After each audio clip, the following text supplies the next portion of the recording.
I'd also like to introduce a friend of Lakemore's, another hard worker for the village of Lakemore, Councilman Wolfe.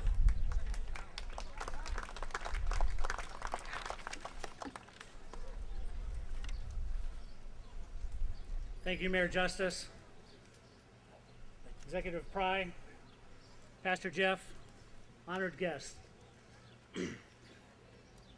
It's truly humbling to be speaking at an event like this with men like this at my side. True heroes, men who gave a large section of their life, put themselves in harm's way to defend the life that we enjoy today. And I just want to thank you very much, sir, for coming today. We really appreciate your time.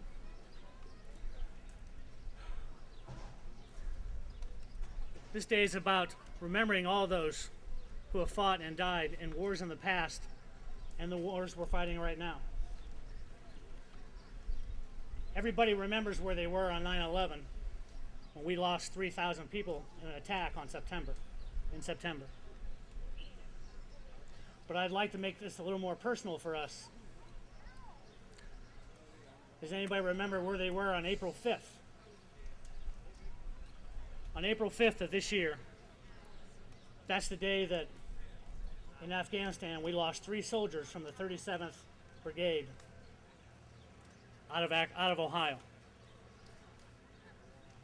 The only reason I remember that is because my nephew Mark is in the 37th. My wife and I at different time on different radio stations about 12 o'clock that day heard that 3 young men from Ohio had just lost their lives. I got a phone call from Nancy about 30 seconds later asking me, the 37th, that's where Marky's in, right? I said, yeah. We talked for a couple minutes and tried to console each other a little bit that everything was going to be okay.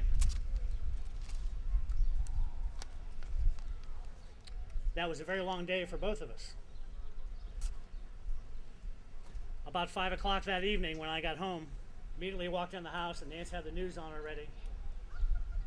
And they were talking about the attack. And they said they were still not releasing any names, pending notification of family. About 30 seconds later, my cell phone rings. It's my sister Linda, Marky's mom.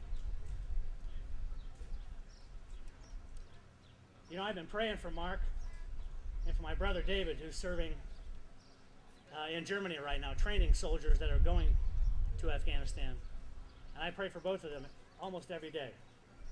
To my shame, sometimes I forget. But I gotta tell you, my prayers were intensified greatly that day. Number one, it was 3 guys from our state, guys that I may have met. But on Thursday, April 5th, I was only thinking about Marky. When that phone rang, and I looked down and saw my sister's name on the caller ID, I just said, oh God, please. Probably the 10th prayer I prayed in that last hour.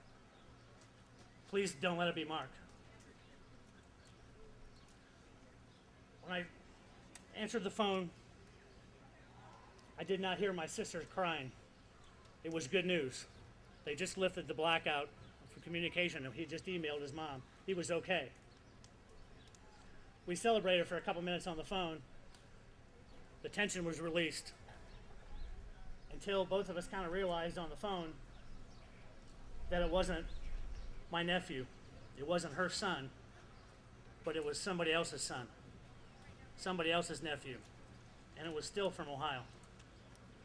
And even if it wasn't from Ohio, it was still one of our men that were over there fighting so that we can do things like this.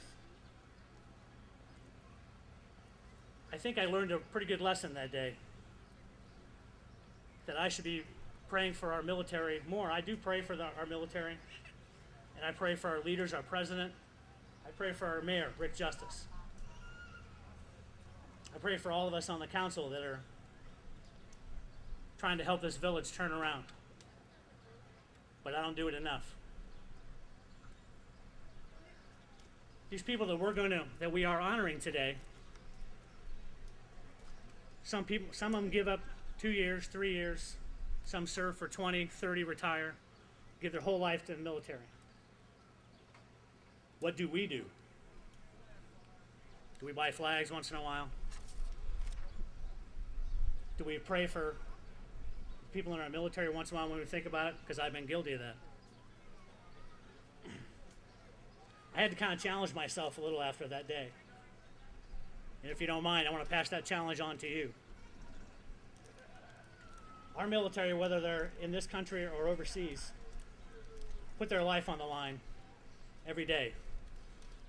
We lose as many men in training accidents some weeks as we do in actual fighting. But we've lost thousands since September 11th. I don't know what the total number is.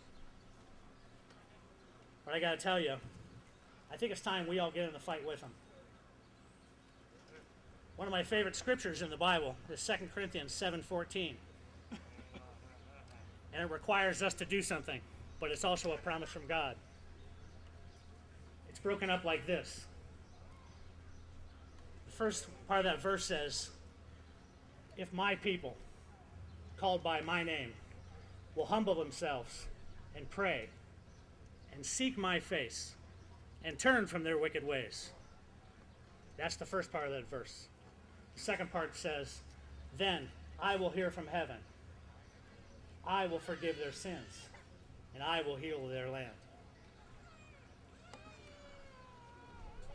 I think that's what we need to do. We need to be praying for our local leaders. We need to be praying for our neighbors. We need to be praying for our village. But I think it starts at home. Moms and dads, I hope you're praying for your kids. And I hope it's just not once in a while at a dinner. I hope you're doing a better job than I did, because I failed my kids a lot.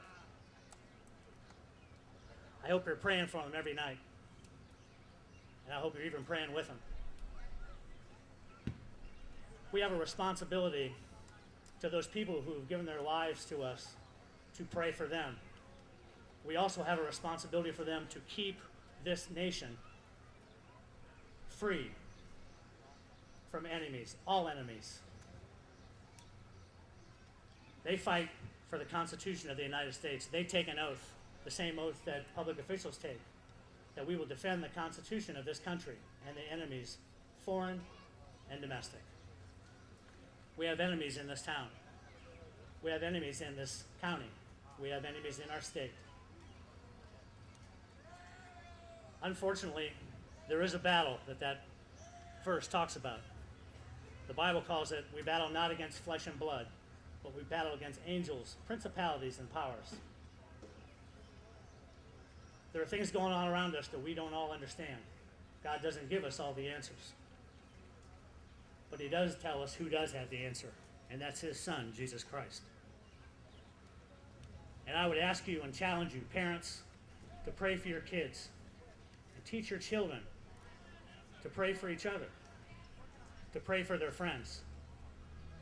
You know, on September 12th, after that terrible attack, you couldn't get a seat in a church in this country because everybody went to church, because everybody was scared. And I was one of them. I think we need to renew that commitment. And Memorial Day is the best day that I can think of that we should do that. So in closing, I want to ask you, for the prayer warriors in this country, let it be us. Let it be you. Let it be me. Let us be the ones that take up a weapon and fight. And may that weapon be prayer. I want to thank you so much for your time.